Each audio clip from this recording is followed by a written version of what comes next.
Non-fungible tokens, or NFTs, have revolutionized digital ownership by enabling unique digital assets to be securely bought, sold, and verified on the blockchain. But for Muslims interested in cryptocurrency and digital assets, a crucial question arises. Are they halal under Islamic principles? NFTs are unique, indivisible digital assets stored on a blockchain, representing verifiable ownership of specific digital items like artwork, music, or even physical goods through tokenization, setting them apart from fungible cryptocurrencies like Bitcoin. Blockchain technology ensures complete transparency, immutability, and security in transactions, which aligns closely with Islamic finance principles that demand clear ownership rights, trust between parties, and the elimination of any form of deception. The Islamic perspective on digital ownership stresses ethical and responsible investments, strictly prohibiting riba or usury, gharar or excessive uncertainty, and any haram activities such as gambling or involvement in prohibited industries. Halal aspects of NFTs include those representing permissible underlying assets like Islamic art, educational products, or charitable initiatives, while offering full transparency and ownership and serving genuine ethical or social utility.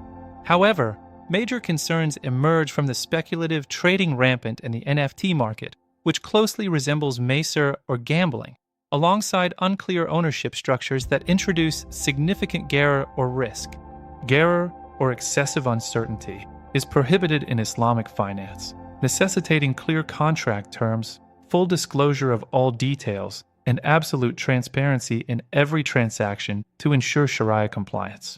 Scholarly opinions generally lean towards conditional permissibility for NFTs, hinging on the underlying asset being ethical and tangible, such as digital Islamic art, and the transaction avoiding speculative intent. Mufti Faraz Adam states that NFTs are permissible if they represent halal assets with transparent, legitimate purposes like intellectual property or education, but speculation akin to gambling pushes them firmly into the prohibited zone. Dr. Ziad Mohammed regards NFTs as valuable tools for intellectual property protection on the blockchain, particularly when backed by real, intrinsic value rather than mere market hype. Some scholars, however, contend that NFTs often lack intrinsic value, functioning as speculative bubbles that conflict with Islamic risk management principles and promote wastefulness or israf. Ultimately, Muslim investors must seek guidance from qualified scholars and adhere to Sharia-compliant guidelines to determine NFT permissibility based on the asset, usage, and transaction nature.